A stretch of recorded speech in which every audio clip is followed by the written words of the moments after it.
minha galera, beleza? Como é que vocês estão? Meus amigos, hoje é dia de dossiê. Estava eu, como de costume, lendo tweets, lendo notícias. E ainda de manhã, né, era ontem à noite pra vocês, eu tinha me deparado com um tweet que ele ficou martelando em minha cabeça. Foi um tweet que gerou uma discussão sobre direita, esquerda, sobre o que um lado defende, o outro lado defende, sobre espantalhos.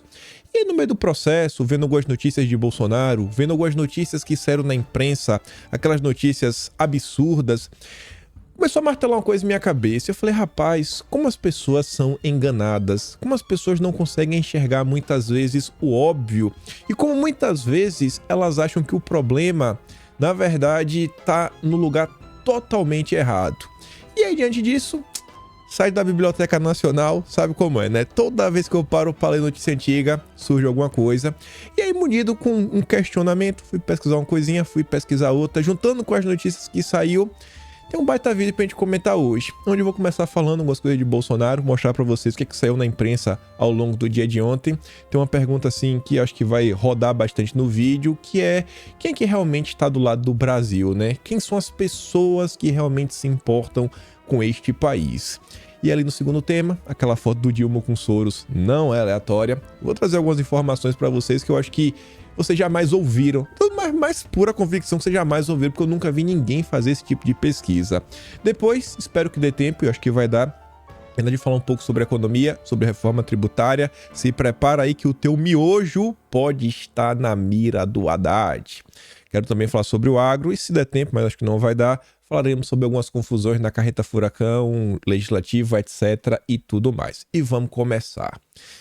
Ontem Bolsonaro, logo pela manhã, postou aqui um vídeo de outro ângulo que eu acho que foi bem interessante, porque os vídeos que foram compartilhados pela imprensa, que eu fiquei surpreso, não só o Poder 360, como o jornal O Tempo, fizeram questão de destacar que Bolsonaro foi ovacionado, mas nenhum conseguiu mostrar um ângulo tão bacana. O Metrópolis também divulgou o vídeo de Bolsonaro, forte apoio, mas assim, cara, isso aqui é sensacional. E a questão é a seguinte, gente, não é eleição, não é 7 de setembro, não é um feriado, não é nada. O que era? Bolsonaro tinha ido ao dentista. Como o cara foi ao dentista, terminou o dia em cima de um trio elétrico. Rapaz, só Bolsonaro mesmo pra fazer uma coisa dessa. Fico até me perguntando, né? O que é que vai ser deste país, sei lá, em algum evento aí que possa ter algum componente política que Bolsonaro vá. Eu acho que vai ser uma baita festa. Bolsonaro também postou ele indo na churrascaria ontem, mais uma vez, parou a churrascaria, onde o cara vai, o cara é abordado, recebe o carinho da população. Eu acho que isso é um indicativo muito interessante do que poderemos ver nas eleições do ano que vem. Eu acho que as pessoas cada vez mais estão despertando, seja a direita, a esquerda, sabe, woke, a turma está começando a se preocupar mais com política. E eu acho que a turma vai ficar de olho, né, o que está acontecendo, que serão os candidatos de Bolsonaro. E eu tenho esperança que teremos um resultado muito melhor do que nós tivemos em 2020. E aí, diante de toda essa força que Bolsonaro tem, o que é que cabe à imprensa? Tentar desumanizar Bolsonaro e os seus apoiadores. E aí, vejam só. Antes da gente mostrar algumas coisinhas, na verdade eu esqueci de colocar essas notas aqui primeiro, a gente tá vendo ainda discussões aí em torno do dia 8. Tem algumas coisas que eu sempre fico me questionando, né? A Globo teve acesso com exclusividade. Sempre a Globo. Qualquer coisa que possa atrapalhar Bolsonaro e favorecer o Lula, normalmente é a Globo que tem acesso exclusivo. E tá lá, né? São imagens policiais se escondendo no banheiro, que é muito intrigante, né? Como assim estão se escondendo no banheiro? A Eliane Cantanhede fala que eles teriam a obrigação sim de enfrentar e controlar a situação. Não tentaram, simplesmente fugiram. Sim, vale a pena o questionamento também, né? E aí, esses vídeos, o que é que isso vai interferir, não vai interferir? Quais são as imagens? O que é que as imagens do dia 8 realmente revelam? Porque não só tem as câmeras lá, esse aqui foi no prédio do Judiciário, e no Congresso, e nos ministérios, e aquele alvoroço que a imprensa fez, né? Aquela raiva que eles estavam, porque a oposição também quer ver, né, as imagens lá do ministério, ver como é que estava o Flávio Dino, se realmente estava trabalhando para tentar impedir o pior. Aí, voltando mais um pouco para a questão da imprensa, e o tratamento que eles dão e tentar responder essa pergunta, quem realmente está preocupado com o Brasil? Você vê como são as coisas. A pauta da Globo News, ela gira em torno de uma única coisa. Como podemos ajudar Lula e prejudicar Bolsonaro? Olha a grande discussão que eles estavam trazendo. Quem está chefiando o Batalhão das Forças, lá em Brasília, onde o Mauro Cid está preso, é o tenente-coronel Bruno Fetti, amigo do ex-ajudante de ordens de Bolsonaro. Tá, e daí?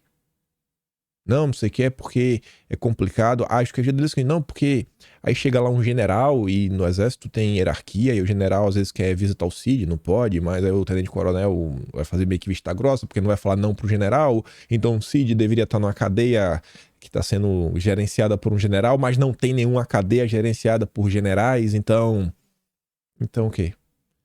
Então fica nisso. É tentar o cara já tá preso, olha só. A discussão deveria ser porque o Cid tá preso. Porque, assim, ele deveria estar preso ou ele deveria estar respondendo liberdade? Esse é um ponto, não. Esquece essa parte, ele deveria estar solto. A Globo tá preocupada como ele tá preso. Tá muito... Tem que piorar. Tá sofrendo pouco. Essas são as preocupações da turma da Globo News. Aí você vai dar uma olhada no que sai na Folha de São Paulo. Mudança climática castiga eleitores de Bolsonaro no Sul. Não. Só tem bolsonarista no Sul.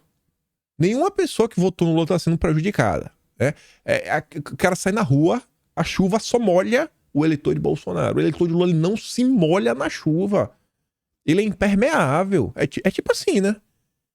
Olha os absurdos que estão sendo escritos na imprensa.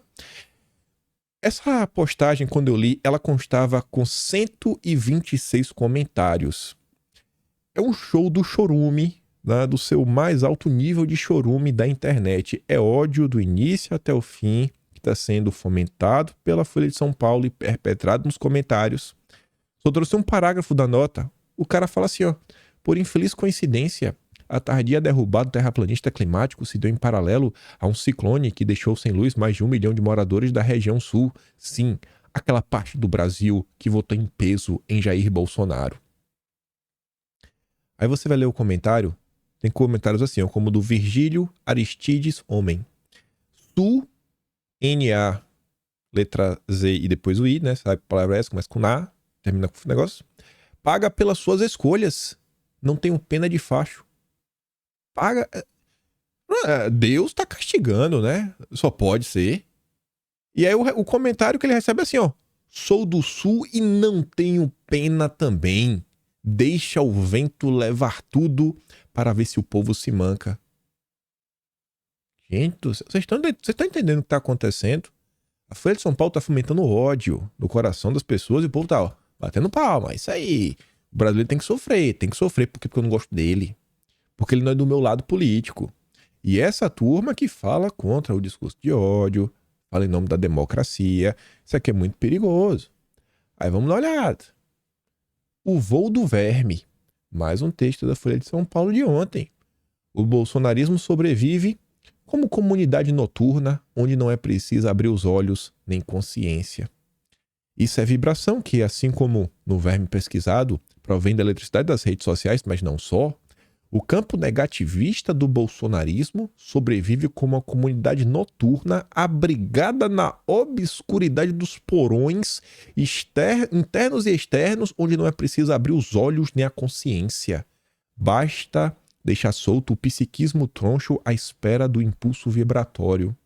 Isso não tem provavelmente nenhum futuro político, nem sequer na direita, mas o voo do verme pode ser socialmente corrosivo, e não fator ambiental de doença psíquica para os concidadãos. Ou seja, ele tem que ser extirpado da sociedade.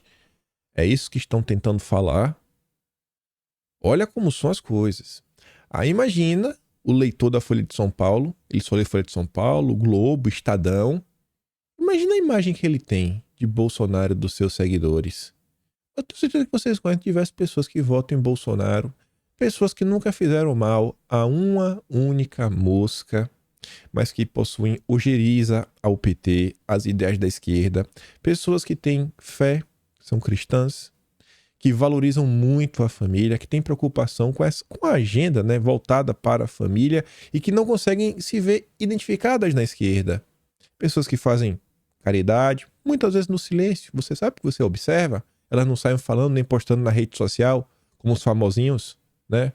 Faça o bem sem olhar quem, não deixe que a mão direita sabe o que a mão esquerda está fazendo. Tá ali de boa. Agora imagina a pessoa que só lê a imprensa, é esse tipo de notícia o tempo inteiro. Será que isso aqui não ajuda a criar, né, uma aura, um espantalho que só gera confusão no final do dia?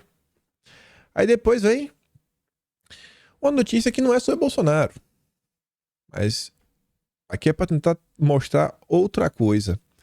A turma que acusa Bolsonaro e seus apoiadores de serem as piores coisas que existem no planeta Terra é esse mesmo pessoal aqui, ó. Jean Willis chama Eduardo Leite, né, de fóbico, ainda fala da preferência dele, e governador rebate, deprimente. Já no subtítulo, a Folha de São Paulo destaca, acho a parte mais importante, que fala: ó, discussão nas redes sociais foi motivada por decisão sobre escolas cívico-militares. Ex-deputado deverá ocupar cargo na SECOM de Lula. Olha o nível das pessoas que o Lula contrata. É essa galera do amor, muita democracia. E a Folha destaca também que o Jean Willis mantém relação próxima com a primeira-dama, Rosângela da Silva Janja, que o recebeu em seu gabinete no dia 6, após a volta ao Brasil. O Willis deve atuar na pasta comandada pelo Paulo Pimenta na área de planejamento de comunicação. Esse fato aqui foi tão absurdo que nem o Reinaldo Azevedo, que ao lado da Miriam Leitão, lideram o que existe de mais sensacional do âmbito do PT no consórcio, né? Os maiores petistas do consórcio, vamos falar assim. Eu ia falar outra coisa. Mas, enfim, até o Reinaldo Azevedo criticou. Ele fala, ó, essa foto de Eduardo Leite e Thales, seu marido, postada pelo governador ao lado de Lula e Janja, faz mais contra o preconceito e as fobias da vida que a patrulha burra e truculenta de certo progressismo contraproducente. O governo escolhe o caminho também por meio de quem contrata. Agora veja que criticazinha, né? Não cita nomes, não aponta o dedo, porque não deixa claro que o Lula está errando ao chamar o Jean Willis para fazer parte do seu governo. Essa turma é a primeira a colocar o dedo na cara. Quer dizer, eles não só colocam o dedo na cara, como eles sempre fazem questão de generalizar. Generalizar. Se um absurdo foi feito, você tá lá, 60 milhões de eleitores de Bolsonaro. Se um fez uma coisa errada, aí eles generalizam. Todos estão fazendo algo errado. Aí, continuando, no âmbito da comunicação, será que a gente vê esse tipo de notícia na era Bolsonaro? Será que houve algum tipo de notícia como essa na época do governo Bolsonaro? EBC muda a regra e abre margem para ampliar loteamento político. Estatal expande volume de funções comissionadas que podem ser ocupadas por funcionários que não são concursados. A diretoria executiva da EBC decidiu na semana passada aumentar o número de cargos que podem ser preenchidos por indicações políticas. A partir de agora, apenas metade das funções comissionadas da estatal terá que, obrigatoriamente, ser ocupada por funcionários concursados. Antes, era 70%. A cada 10 funcionários, só 3 podiam ser indicações políticas. Agora, a cada 10, 5 pode ser indicação política. Essa é a turma do amor. E aí você vê, né? O Globo só nota, não, e depois no longo da noite fala, não, teve um sindicato que reclamou, que isso é um absurdo, né? Não, olha só. Agora tu já pensou se fosse o governo Bolsonaro? Não, era engraçado. Na época de Bolsonaro, a imprensa criticava o seguinte: Bolsonaro nomeia aliado para tal lugar. Ele deveria ter nomeado o opositor? Ele deveria ter nomeado um lulista? Era isso? Mas a imprensa fazia questão de problematizar. Ontem, a turma do Metrópolis fez um compilado do Dilma, de várias falas recentes dele sobre Bolsonaro. E aí, traçando a média, eles falam assim, ó: Lula cita Bolsonaro em média uma vez a cada 2 dias durante discursos. Nos últimos 15 dias, o presidente criticou o governo anterior em pelo menos 8 cerimônias oficiais. Ex-presidente foi chamado de gênio, negacionista, titica, entre outros termos. Quem é que produz confusão? Quem é que faz o nós contra eles? Quem é que quer promover uma divisão entre brasileiros? É direita? É Bolsonaro? São os bolsonaristas? Ou é a turma da esquerda? Aí, diante disso, que tem o tweet que ficou martelando em minha cabeça. Imagina aquela pessoa que nunca se deu o trabalho de ouvir o outro lado. Porque até então, ela sempre confiou na imprensa. Ela sempre acreditou. Porque imagina aquele brasileiro que assiste a Globo, lê a Folha, o Estadão, o Globo e a Veja. Ele só faz isso. Ele sempre foi assim. Tem alguma diferença desses veículos? No final do dia, normalmente não.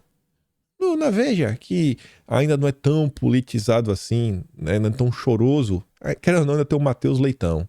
Serve pra Folha de São Paulo, são absurdos. Você vai pro Globo, dispensa comentários. E o Estadão é aquele chororô do início até o fim, que não dá pra escrever um texto criticando Lula que não coloquem Bolsonaro no meio. Então a pessoa que tá nesse meio, ela tá o tempo todo tendo aquela imagem da direita sendo reforçada, que é um bando de maluco, que é isso, que é aquilo outro, etc, tudo mais. E muitas vezes eles estão totalmente parados no tempo. Quando não, são pessoas que até hoje acham que a direita é o PSDB. É Fernando Henrique Cardoso, que acham que a direita são as pessoas a favores da agenda neoliberal, sendo que acho que nunca conheci um político de direita falando, pô, temos que defender o neoliberalismo. Mas tudo bem. Aí eu tô falando isso pra vocês porque isso aqui ficou martelando na minha cabeça enquanto eu ia vendo várias coisas. Falei, pô, cara, como as pessoas ainda estão presas em espantalhos e não conseguem, às vezes, enxergar o que tá diante delas. Um perfil que eu já trouxe as postagens diversas vezes pra vocês e sempre falei, é um perfil de esquerda. O nome sempre tá criticando o Lula, é o perfil da Gringa Brasília. E eu não sei se foi porque eu já falei isso, até teve algumas pessoas que marcaram no comentário, mas não sei se... Eu sei que algumas pessoas de direita começaram a segui-la. E a outra ela fez a seguinte postagem. Sou uma das poucas que está apresentando críticas embasadas contra esse governo do Lula / Open Society, né? Lula Soros. Isso está atraindo muitos da direita e bolso XD, né? X deve ser extrema direita. Isso não me agrada nem um pouco. Deploro essa turma. Não tem nada a ver comigo. São chucros e atrasados. E prefiro que não me sigam aqui. Será que realmente somos chucros e atrasados? Eu acho que não. Eu acho que não. Eu acho que ela tem uma visão meio torta das coisas. E a Paula Schmidt, que é uma jornalista que até não se dizia de esquerda, mas votou em Bolsonaro e escreveu um texto do porquê eu voto em Bolsonaro. Mas enfim, e uma pessoa que muita gente da direita segue, lê os textos dela, ela fala assim, ó. Então paro de te seguir também. Porque estou tentando me afastar desse tipo de generalização absurda e injusta. E mais ainda de gente que tenta manter os dois lados separados por um fosso intransponível de intolerância.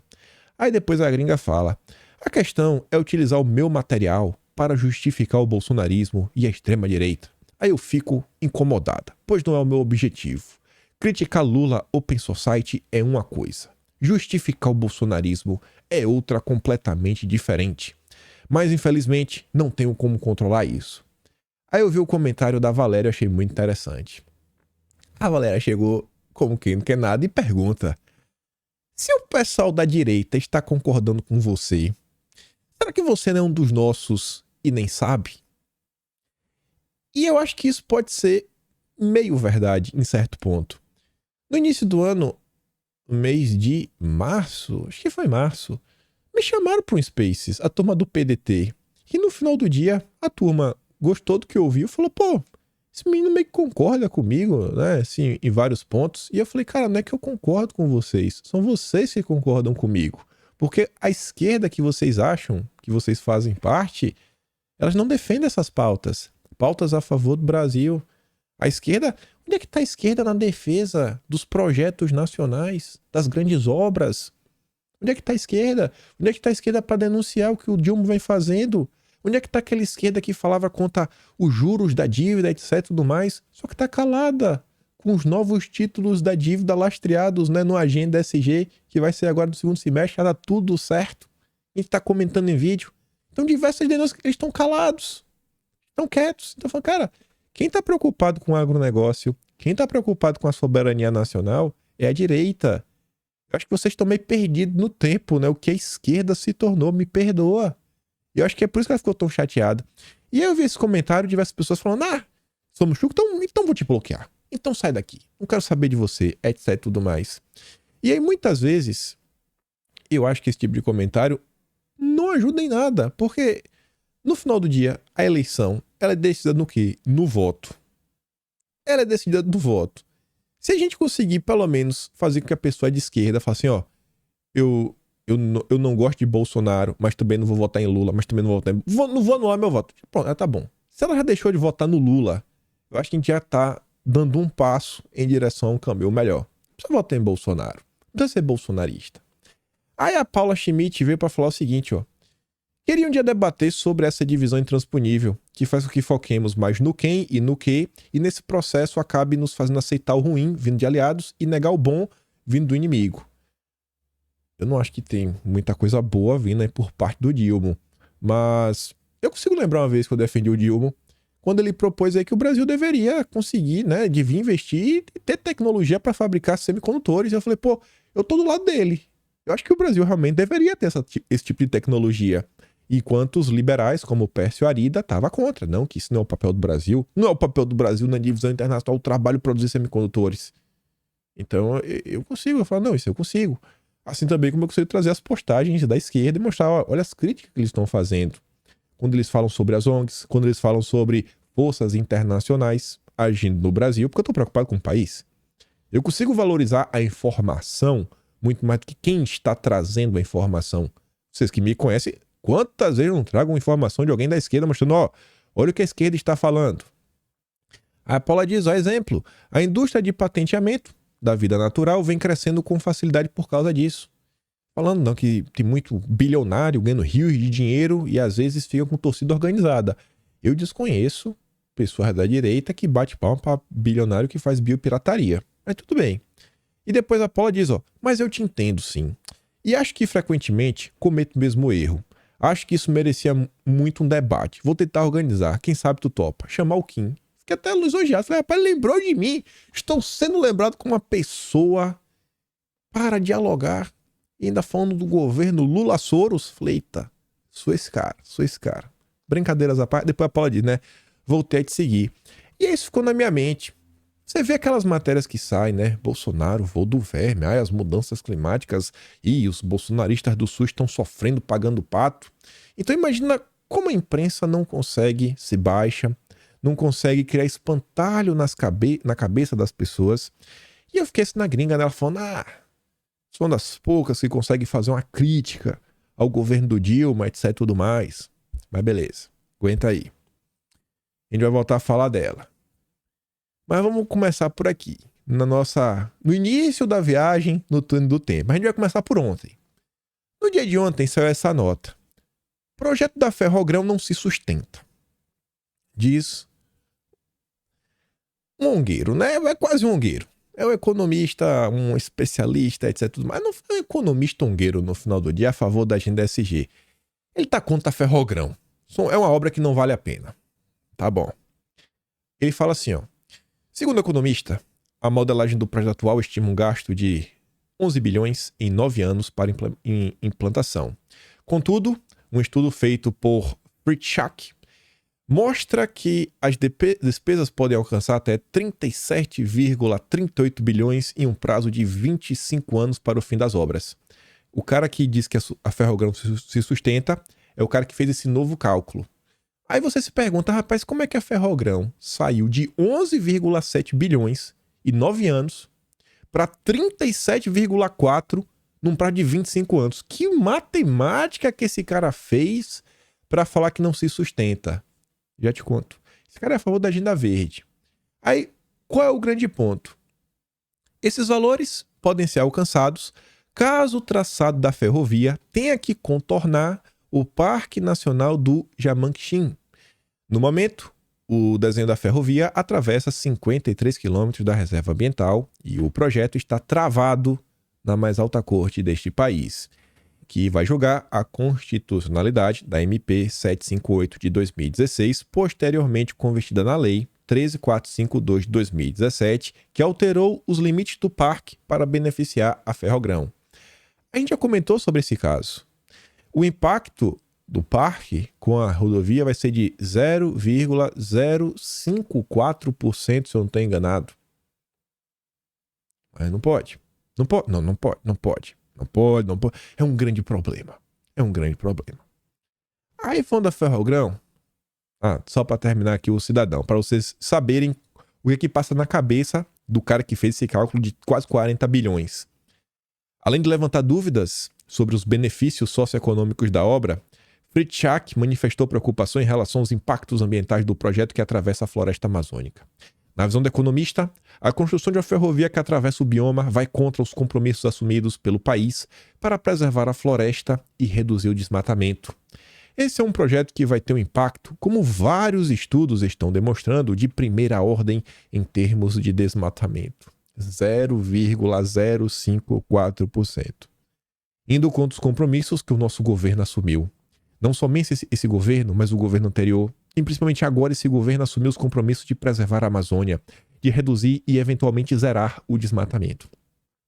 O Brasil tem que estar fadado a parar no tempo, a não se desenvolver, porque não pode derrubar nenhuma árvore. Zero. Veja o que é que passa na cabeça da galera. Esse cara, com certeza, ele é a favor que o trem tenha que contornar. Não pode passar 0,054%. Mas beleza. Aí, no mês passado, eu acho que é por isso que ela acha que eu estou aqui fazendo as críticas pertinentes. Eu acho que ela já não sabe que outras pessoas também estão preocupadas com esses assuntos. Eu acho que falta esse conhecimento. Se ela soubesse, ela ia perceber que, o bolsonarismo que ela acha que é chuque atrasado, não é tão atrasado assim. Aqui é uma postagem que ela fez. Beleza, muito mais bacana, né? Todo com um desenhozinho gráfico, bonitinho, falando da Ferrogrão, falando da Marina, falando do Zongueiro, falando que a gente está atrapalhando. Eu não vou fazer essas imagens, está no Atlas, que já está disponível, kimpaim.com.br, um capítulo lá específico sobre a Ferrogrão. ONGs e fundações imperialistas que operam para o governo dos Estados Unidos, Open Society, Ford, etc., têm uma presença cada vez maior na sociedade. O agravante agora é que foram nomeadas para cargos-chave nesse governo do Lula 3.0 e estão legislando a Amazônia diretamente para interesse dos americanos. E a Flávia, como essa turma está trabalhando para atrasar a Ferrogrão. São 3 imagens. Na segunda você vê o Ferrogrão, Washington diz não. Aqui a imagem, né? Bonitinha que ela fez, todo desenhado, com alguns passos que está acontecendo. Ela, inclusive, faz um paralelo até com aquele país vermelho, mostrando, lá tá cheio de ferrovias. Aí você vê, por exemplo, o Elias Jabbour. Ela deve seguir o Elias Jabbour, porque é um cara de esquerda. É o cara que tá lá auxiliando a Dilma no banco dos BRICS. O Elias Jabbour, na época, também fez uma crítica. E também pontuou essa aproximação do Dilma com os Soros. O terceiro parágrafo fala assim, só repetiu que a Open Society e outras organizações inimigas do Brasil quer que repetimos uma pergunta? É possível fazermos transição energética sem novas infraestruturas e milhares de quilômetros de trens de alta velocidade? Mas ficaremos calados diante da proposta dos Soros de investir 150 milhões de dólares para formar ativistas para proteger a Amazônia? Alguém acredita que Soros e a Open Society estão preocupados com o futuro do Brasil? Por que o senso da esquerda diante desse absurdo? E muitas vezes o grande problema dessas pessoas da esquerda é o quê? Eles não entendem que essas críticas, essas pontuações, mostrar que os Soros são coisas que fazem parte da direita, na boa, há mais de 10 anos, mas muito fácil. Você pega, por exemplo, uma pessoa que eu acho que nenhum deles vai duvidar que está ligada à direita. Olavo de Carvalho. Tem textos aí de mais de 20 anos atrás que Olavo já estava falando de toda essa turma, da turma dos Soros, etc e tudo mais. Mas para tentar não confabular muito, trouxe inclusive aqui uma postagem de ontem. A Amazônia Azul Um perfil que, inclusive, é compartilhado pelo Plínio Valério, que eu vejo que a gringa costuma estar compartilhando, para dentro da CP das ONGs. Um perfil que já foi compartilhado também pelo Aldo Rebelo, que a gringa gosta, inclusive o Aldo compartilha a gringa também. E eu acho que é uma postagem muito interessante para falar assim, cara, vocês não são os donos da crítica em relação às forças transnacionais que estão tentando controlar o Brasil e impedir o nosso progresso. E eu acho que o grande desafio da direita é mostrar isso para essas pessoas. Nós precisamos fazer com que as pessoas acordem. Não é acordar para se tornarem bolsonaristas, nem isso. Porque eu acho que elas, quando elas perceberem o que está acontecendo, no Lula elas não votam. O que eu acho que já é um grande passo. Ontem o Amazônia Azul veio trazer uma informação sobre o quê? Uma das formas de impedir o desenvolvimento do norte do país é atuando contra a sua infraestrutura de transporte. Aqui vemos um sindicato dos Estados Unidos financiado com verba dos governos dos Estados Unidos junto com a CUT, quanto o projeto da hidrovia do Tocantins. Eles, os americanos, têm a hidrovia do Mississippi e atuam aqui contra a nossa hidrovia. E ainda tem a cara de pau de dizer que é uma reivindicação dos povos da Amazônia, mais uma afronta à soberania do país. Apesar de escrito Solidarity Center na matéria, a instituição ligada à AFL-CIO se chama Solidarity Center. E aí tem aqui você vê, povos da Amazônia lançam carta pública contra a ferro-hidrovia, né? Então essa matéria, essa daqui é da CUT, essa do Wikipedia, isso aqui é só mostrando como é o que eles financiam. Eu só trouxe aqui da CUT e da Found, né? Organizada pela CUT Pará, CUT Nacional, CUT Pará e FETAGARI Pará, com apoio do Solidarity Center, o Instituto de Cooperação da FL-CIO, entidade sindical dos Estados Unidos. O encontro reuniu durante 3 dias dezenas de lideranças da chamada Amazônia Tocantins. E tá lá, mais de 96% dos fundos desse grupo vem da USAID e também do NED. A gringa Brasília é um dos que criticam o NED, fala do Boulos, como o Boulos é o garotinho do NED no Brasil e os think tanks no Brasil que também são patrocinados pelo NED. Informação interessante que eu descobri através dela. E aquele ponto que acho que a Paula Schmidt falou é começar a olhar para a informação também sobre o que está sendo dito. Não só apenas quem trouxe. Quem trouxe é importante. É importante saber quem está trazendo a informação, rastrear a origem das ideias. Mas a informação em si é bem relevante. E eu descobri, por exemplo, que aquele grupo Observatório do Clima é o maior, porque é a união de vários grupos lá dentro, né? Foi fundado após a reunião do USAID. Eu descobri através de uma postagem da própria gringa que trouxe o documento oficial. Eu vou deixar de seguir o perfil dela só porque ela falou que o Bolsonaro tá chuca, etc. Não, vou seguir. Por quê? Porque eu quero a informação. Tá ali. Não tô falando pra vocês seguirem perfis que vocês não gostam, etc. Tô falando o seguinte, que como meu trabalho é levar informação, eu vou olhar. Eu tenho que estar mais aberto. Até porque eu também tô preocupado com o Brasil. Eu quero entender esses pormenores. Aí, continuando. E agora que a gente começa a fazer uma grande viagem no tempo, ela fala dos vínculos do Dilma com Soros, e é uma coisa que a direita vem comentando muito sobre isso. E aí eu olhei tudo isso daí e falei, cara, forças internacionais, site que eu adoro dar uma olhada, né? Biblioteca Nacional. Ontem eu falei, vou cruzar aqui o que é que eu acho, né? Tentar colocar na mesma pesquisa Lula e Soros. Ver o que a Biblioteca Nacional tem para nos informar. Essa daqui não é do Lula propriamente dito, mas olha que interessante. 25 de janeiro de 2001. Cachimbo da Paz. As cúpulas dos fóruns de Davos e de Porto Alegre. O fórum de Porto Alegre era o Fórum Mundial Social, FMS, e tá lá o fórum do Klaus, né? Juntos vão participar de uma teleconferência no próximo domingo. O mega investidor Jorge Soros representará o evento suíço e o João Pedro Stedley do MST e o Tarso Genro falarão pelo fórum anti-Davos. O Teatro das Tesouras, ele não está restrito ao Brasil. O Teatro das Tesouras é a nível mundial. Foro de São Paulo, Fórum Econômico, é a mesma porcaria. É a mesma porcaria. Desde pelo menos 2001. Um validando o outro. Gente, olha só, o Fórum Mundial Social, quem ia levar em conta, sabe? Dar algum tipo de relevância, algum tipo de importância. E a turma ainda falou, não, vamos fazer junto, vamos fazer um debate. Pessoal, tanto simpósio, tanto congresso, tanta coisa que acontece. Por que o Fórum Econômico não foi um debate com outro grupo? Não, escolhe o do Dilma. O do Dilma. Por quê? Porque eles sabiam que o Dilma um dia podia chegar ao poder. Podia chegar ao poder, como chegou agora e tá sentadinho, mas sentadinho no colo dos Soros. E não é de hoje. Desde seu primeiro mandato, a quantidade de ações que essa turma da esquerda fez entregando o Brasil para essas forças transnacionais não tá de brincadeira. E eu vi isso, né? Eu falei, rapaz, o que mais eu acho, né? Eu adoro entrar no site da Biblioteca Nacional. Para você que nunca viu e quiser conhecer, eu te recomendo. É assim que se aparece no site. Eu sempre gosto de usar essa pesquisa do meio, que se chama período, onde você pode escolher ali no primeiro item, que é um período de décadas.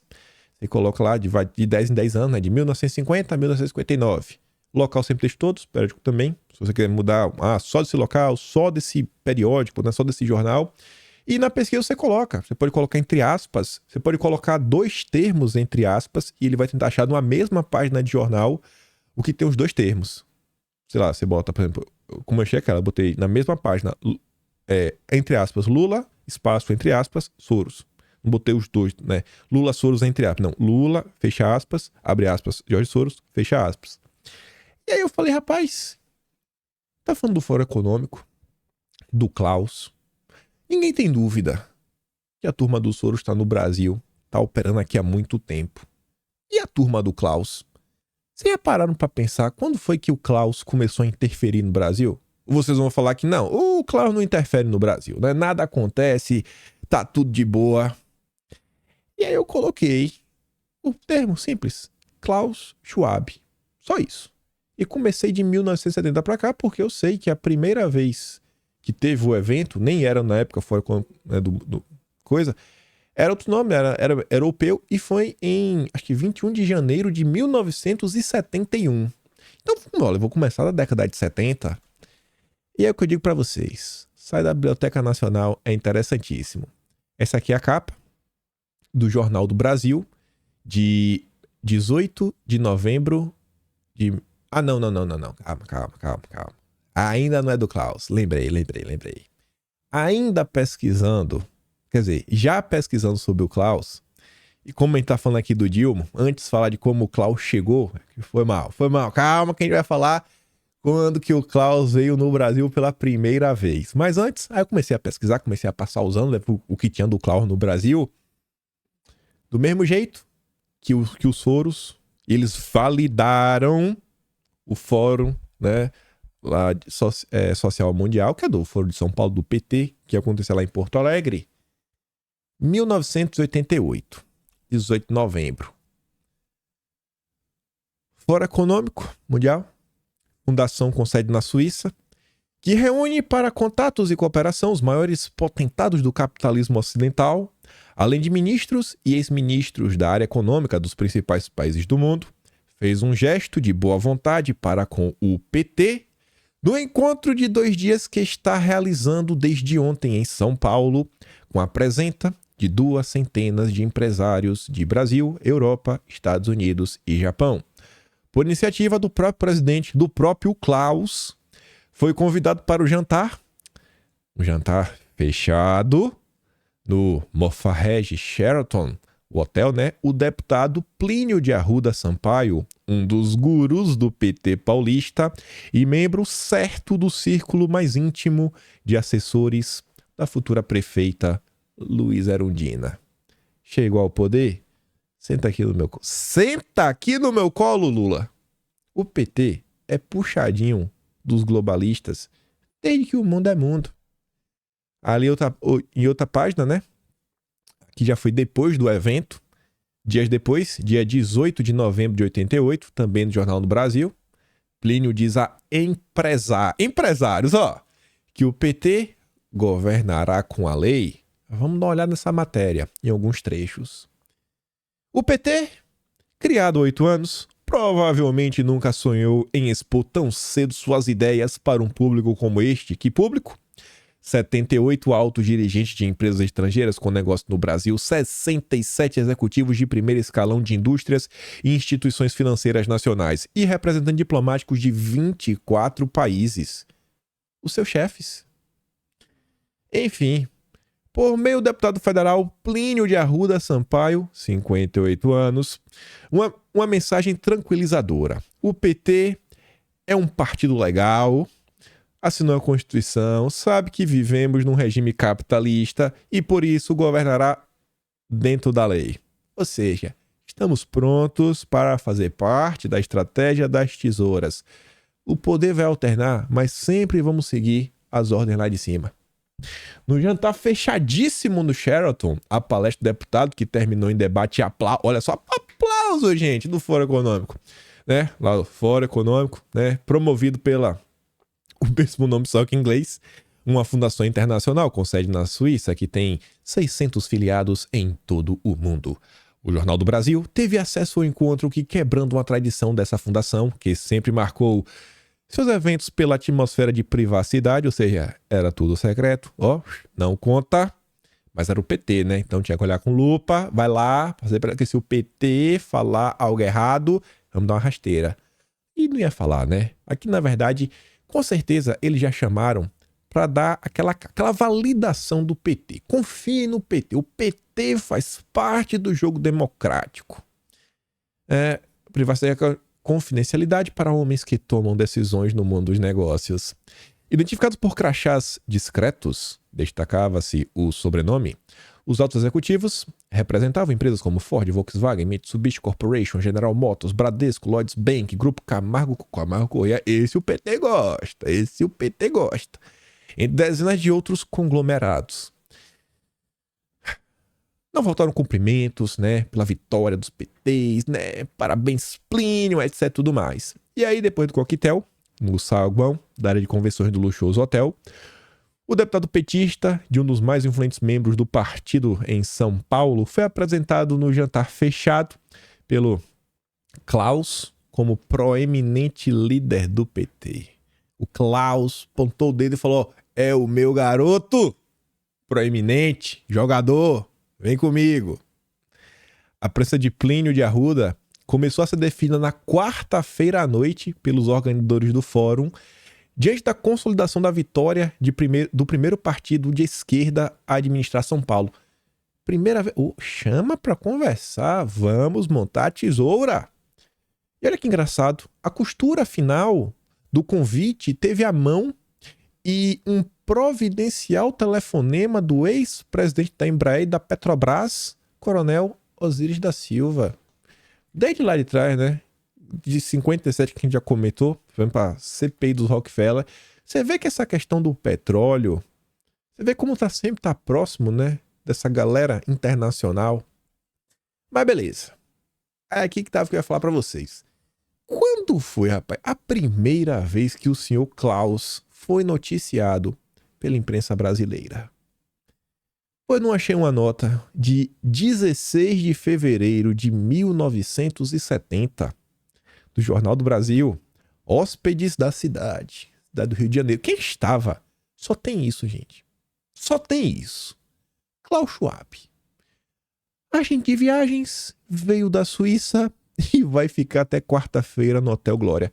Só tinha isso. Como assim? Agente de viagem? Ele não é agente de viagem, ele não é.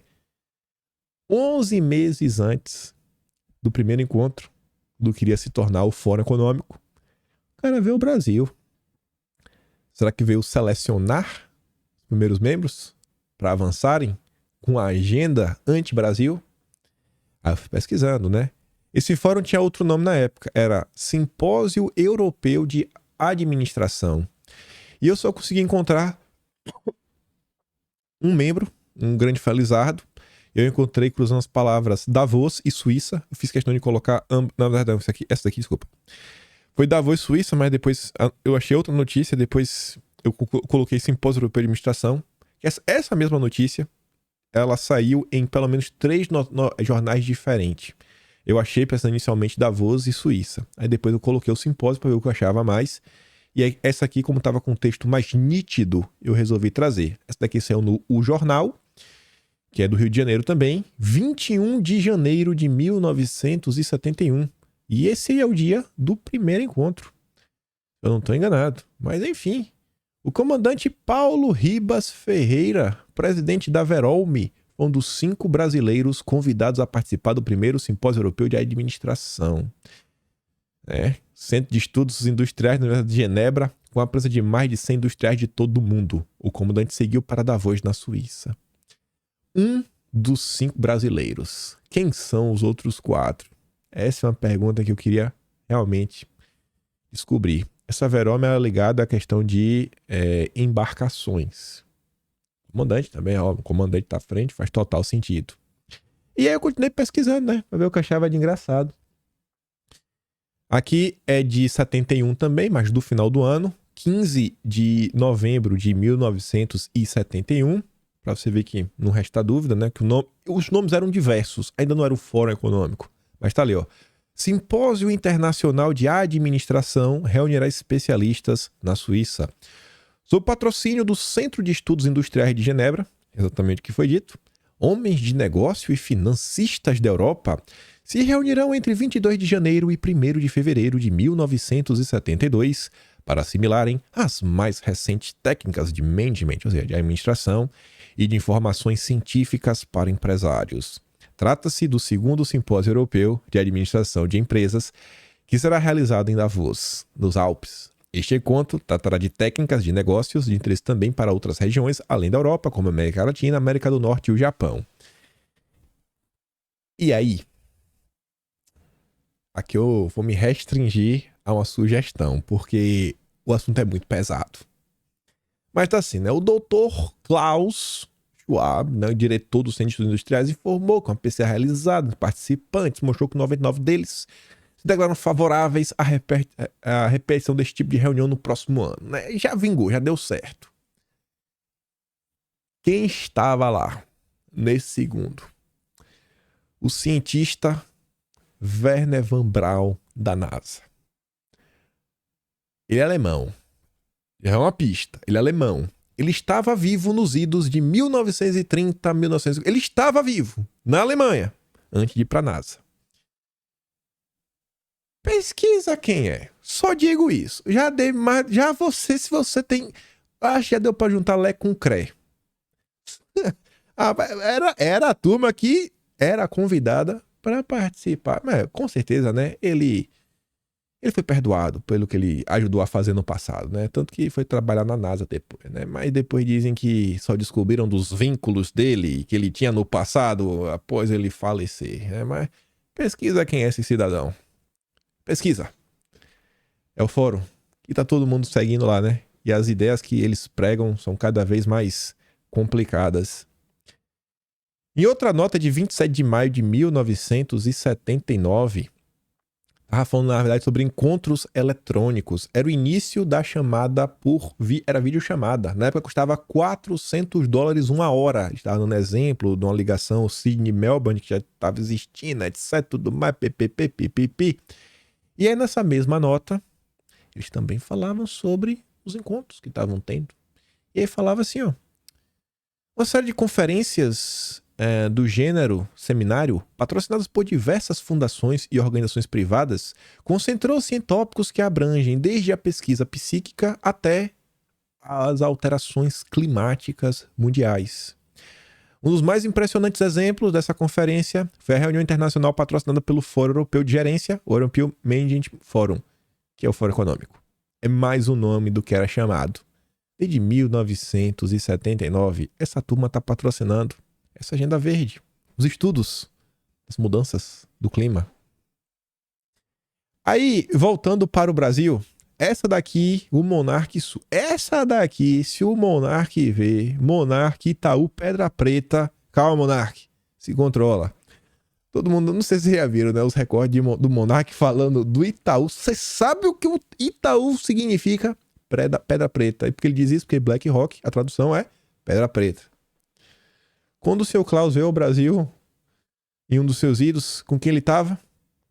Com Paulo Setúbal. A família Setúbal é a família do Itaú, né? Itaú Pedra Preta. Olha aí. Engraçado, né? Grandes encontros. Aqui em outra nota, que foi quando o Klaus veio aqui no Brasil, né? Calma, Monark, calma. Era essa nota aqui, ó. As dúvidas do investidor externo. Segundo informaram o presidente da Associação Brasileira de Companhias Abertas, Paulo Setúbal, Open Society é sociedade aberta. Mas calma, calma, Monark. Aqui, companhia aberta, fundo de capital aberto, né? Na Bolsa de Valores. Mas é engraçado, né? Olha quem ajudou a desenhar o processo, né? Do que a gente tem hoje como Bovespa, a B3. Lá atrás já era o Paulo Setúbal. Fizeram um evento, né? O investidor, que estava lá o seu Klaus. A partir das respostas, esses executivos de empresas multinacionais, a citar várias, né? Texaco, PPP, poderão avaliar se devem investir no Brasil, ampliar suas empresas ou se retirarem do país. Pois, como explicou o presidente da Economy Monday Foundation, né? Já é outro nome, mas também é o Fórum Econômico, né? O Klaus, mas é ele. A principal curiosidade desses empresários é saber se devem continuar no Brasil. Então, essa turma está no Brasil, criando confusão o tempo inteiro, colocando dedo na cara, tentando ditar o que deve ser a política econômica brasileira, o que deve ser a política fiscal do Brasil, o que deve ser, inclusive, a política brasileira. Gente, vocês acham que esse pessoal tá aí com os olhos e tá dizendo que você tem que fazer o que você não pode fazer? Aqui, outra nota de 4 de junho de 1985. Foi nesse mesmo evento, né? Que era da Brasca. Aí o cara cita lá o que tá acontecendo no Brasil, etc, tudo mais. Aí fala assim, com essas palavras, o presidente da Associação da Brasca, né? O Paulo Setúbal, abriu ontem no Hotel Internacional o Fórum Internacional sobre a Economia Brasileira, que reúne 125 empresários estrangeiros e 125 nacionais até hoje à noite. O simpósio é presidido pelo empresário, o Klaus, dirigente da EMF Fundação. Segundo o Klaus, o objetivo do encontro é, da parte dos empresários estrangeiros, saber o que pensam os ministros e empresários da nova república sobre inflação, déficit público, greves e outros problemas brasileiros para ver as chances que tem de investir no Brasil. Se vocês nos agradarem, tem dinheiro. Se a gente não agradar, a gente não tem dinheiro. Era basicamente isso. Basicamente isso. As forças internacionais estão aí há muito tempo. E eu acho que quem vem fazendo críticas contundentes não são apenas pessoas, gatos pingados dentro da esquerda. Acho que tem muita gente na direita preocupada com esse tipo de assunto. Talvez, inclusive, seja a turma que mais esteja criticando esses temas. E aí, continuando, um tema que nem a esquerda conseguiu defender. Eu parei para assistir um bate-papo do Atushi, o chefão do Brothers 47, e do Rui Costa Pimenta. Nem o Rui Costa Pimenta conseguiu defender, que foi a reforma tributária. Temos aqui mais alguns comentários. Falei para vocês do miojo, né? O miojo está em risco. Mas antes disso, se liga no Emílio. O que eles querem fazer é tudo ser Brasília. Por quê? Pois é. Tudo vai para Brasília, todos os impostos vão para lá, e aí o que acontece? Papai divide, Distribui do jeito que pão do jeito que quer, de acordo com a justiça social, ele vai dando um pouquinho aqui, um pouquinho lá. o dinheiro é nosso, ele organiza. Acaba ganhando. Então, meu amigo, não sei, mas o que eles querem fazer? Será que vocês confiam no PT? Será que esse conselhão não vai dar ruim? Vamos tentar entender, né? No dia de ontem eu vi o Carlos Portinho, senador. O que é bom ver um senador postando sobre isso, porque a gente vai discutir o tema no Senado. O Portinho posta uma nota do Poder 360, que fala, inclusive, do imposto do pecado. Eu espero que ele tenha prestado atenção nisso. Estamos na mesma página. Conselho Federativo e alíquotas são equação difícil. Cabe ao Senado salvar essa reforma ou arquivá-la como outras. Jogaram para cima do Senado sobre a classe média e o trabalhador. Bom, ele não fala nada sobre o imposto do pecado. Ele está preocupado com a alíquota e conselhão. Mas é isso. A turma não se ligou nos aspectos ideológicos. Mas vamos dar uma olhada que texto é esse, né? Analistas criticam Conselho Federativo e indefinições de alíquotas. A reforma tributária que passou na Câmara é alvo de ceticismo dos analistas quanto à diminuição de favorecimentos fiscais. O texto vai passar por essa discussão e prováveis mudanças no Senado. A insatisfação de parte dos economistas e advogados com o projeto deverá frustrar os planos de quem defendeu uma aprovação rápida. Abre aspas. A animação de economistas que comparam a reforma ao plano real não faz sentido algum. Essa reforma lembra muito mais o plano cruzado, o plano verão ou o plano Collor.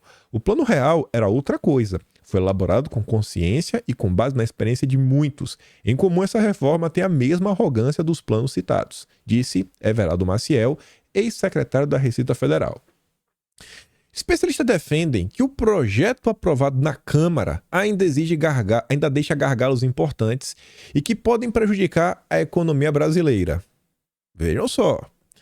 Felipe Salto, ex-secretário da Fazenda e Planejamento de São Paulo, um cara crítico a Bolsonaro, fez parte da gestão do Dória. Ele fala assim que apesar de ser favorável à elaboração de uma reforma tributária, disse que a versão final piorou a PEC 45, que segundo ele já tinha problemas. Tava ruim, piorou. É uma enorme bobagem, segundo ele, a comparação da reforma tributária com o plano real. Comparar esse monstrengo tributário com o plano real deveria ser considerado quase uma ofensa. Não tem nada a ver, é alho com bugalho. São pautas diferentes. Defende o economista, uma sobre investimentos no longo prazo e outra sobre controle do poder de compra e efeitos imediatos sobre a pobreza. Diz que é preciso definir alíquotas, diminuir o tempo de transição com urgência e estabelecer um dispositivo que proíba novos incentivos fiscais.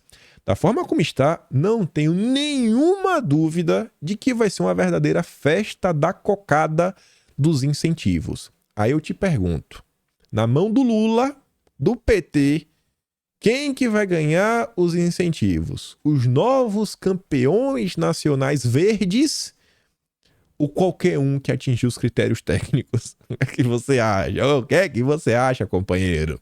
Hein, camarada? Evandro Maciel, ex-secretário da Receita, disse que a solução começou de trás para frente e que não tem chance de dar certo. Ninguém gosta de tributos. Inventaram uma série de palavras sem nexo. Dizem que querem acabar com as batalhas fiscais. Todos querem acabar com a batalha, mas não tem batalha. É falso. Batalha é competição fiscal ilegal. Não temos isso. Everaldo classificou o texto aprovado como geringonça federativa porque tem um conselho federativo para a competência de fiscalizar, compartilhar e até criar lei. É o conselhão que o Emílio estava comentando. O especialista declarou que há desconfiança de que alguns estados não repassariam as receitas devidas ao estado destino. Na prática, deverá aumentar o litígio já elevado no país. O economista defendeu que, pelo menos, haja uma espécie de punição na Constituição para casos de não repasse ao estado destino. E acho que isso seria uma boa, né? Vai que a turma do PT resolve aprontar. Vamos botar aqui um mecanismo para... Tem uma multa. Tem que mandar o dinheirinho do amigo. Não pode sabotar por questões de ideologia, de perseguição política. Ou vocês acham que se deixar na boa vontade, a esquerda não vai montar em cima? Agora que as coisas pioram. A secretária de Economia de Goiás, Selene Pérez Nunes, ela deve ser prima do Marco Sintra, porque ela está na mesma linha dele, o que é bem preocupante. Disse que o governo federal não apresentou nenhum estudo, zero, que simule a alíquota de 25%. Rapaz, o governo não apresentou nada. Afirmou que o CONFAS estima uma taxação de 33,24%. Similar ao que o Marco Sintra falou. O Marco Sintra falou, 33,74. Cravou, né? Botou redondo. Essa aqui tá vindo na mesma linha, vai passar de 33. Vai passar de 33. Os 25 já não são mais. O AP já confirmou, 25 não é. A Simone Tebet tá falando de 28. Quem tá contra tá falando de 33. Vai ser quanto? Ninguém sabe. Ninguém sabe, não tem estudo. Tá no Deus dará. Só que ela vai além. Além disso, haverá um imposto seletivo que, definido posteriormente por lei complementar, incidirá sobre produtos danosos à saúde e ao meio ambiente. Abre aspas.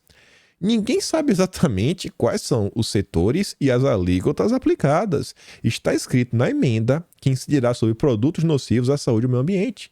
É uma leitura bastante ampla. Dependendo da interpretação do governo de plantão, no caso o PT, pode abranger uma quantidade enorme de produtos. E isso daqui já está valendo assim que a PEC for promulgada. Já no período de transição, o imposto seletivo já entra em campo. Ninguém sabe o que vai ser tributado. Não faz a mínima ideia. E aí ela falou o seguinte. Ela exemplificou que, além de bebida e fumo, isso já está todo mundo comentando, né? A turma que tenta encobrir o que é, quais são os problemas do imposto do pecado, ele fala, não, olha só como é que... Ai, Bolsonaro está contra tributar o que o Paulo Guedes defendia. É mais o texto da PEC. Era para ser, então, só bebida e fumo. Não é isso que está no texto.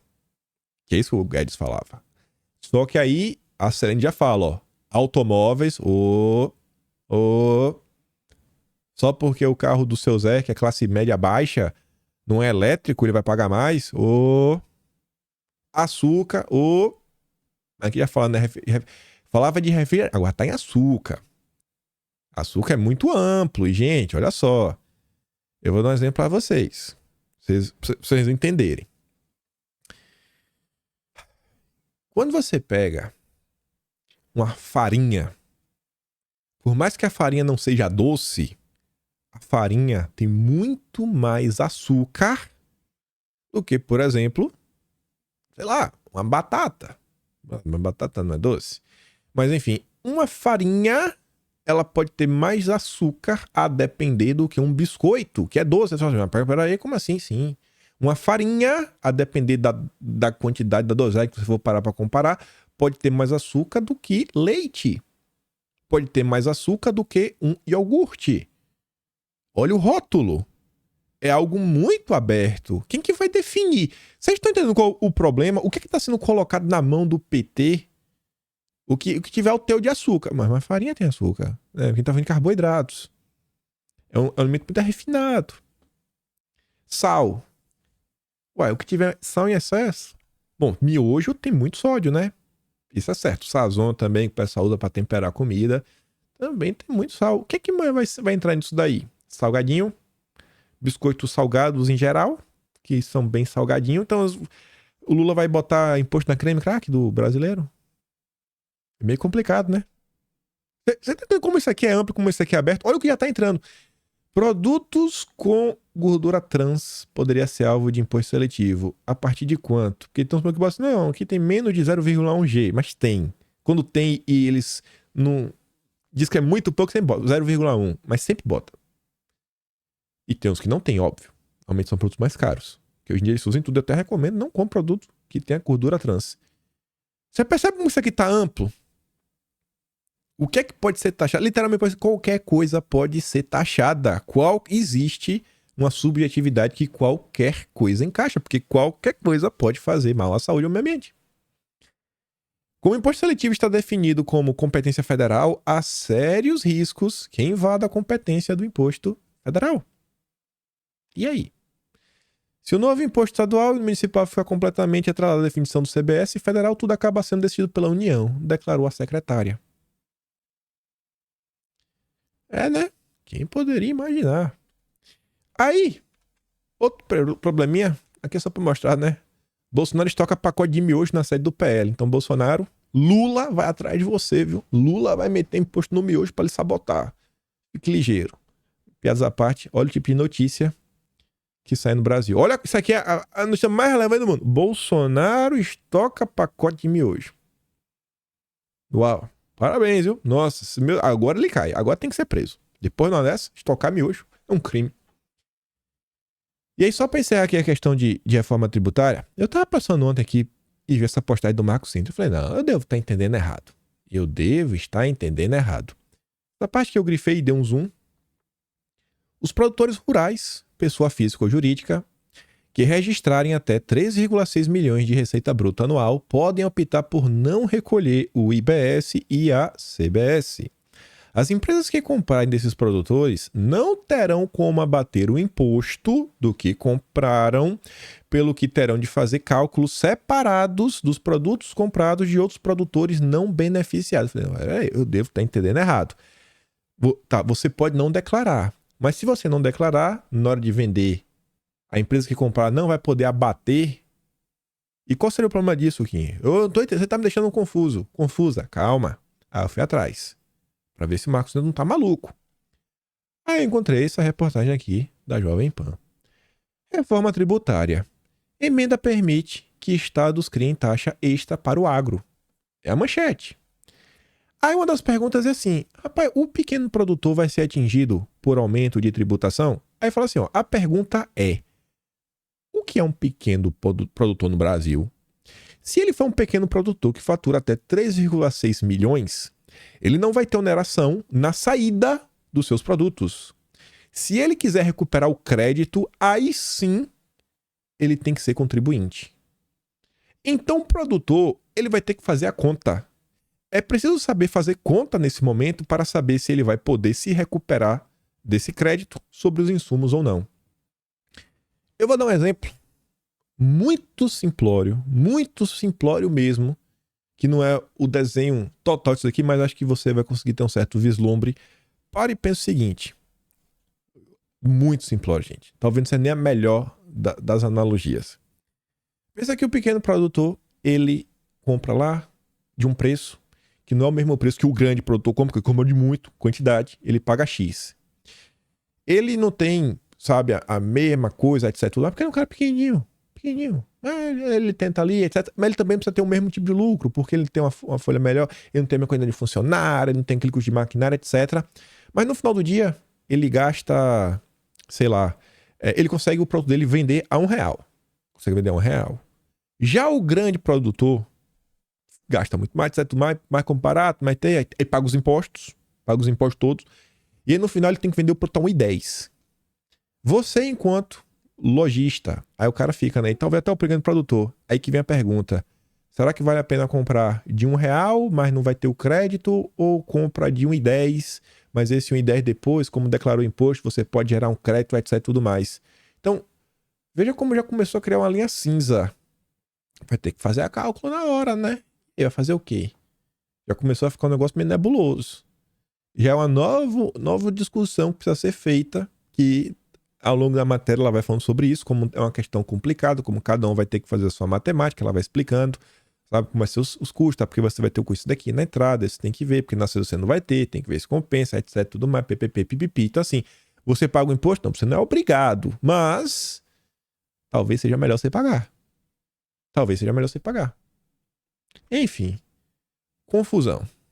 Tá aí a reforma tributária do Dilma, que vocês estão percebendo, eu faço questão de comentar sobre isso todo santo dia, porque eu não acho que esse assunto pode morrer, porque eu acho que, né, tô preocupado um pouco com o bolso de todos os brasileiros. Eu não acho que vocês querem pagar mais em relação a nada nesse país, vocês não querem ver um aumento da carga tributária, eu também não quero ver. Eu não quero ver o PT ter alguns artigos extremamente complicados, que pode avançar com a agenda ideológica e vários outros assuntos, né? Enfim, vou mandar os vídeos que eu dei play do Emílio e... qual foi o outro que eu dei play?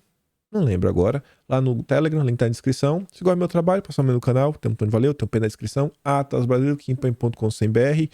E pense na quantidade de pessoas de esquerda que olham para a direita com um grande espantalho. A gente não precisa ganhar elas 100%.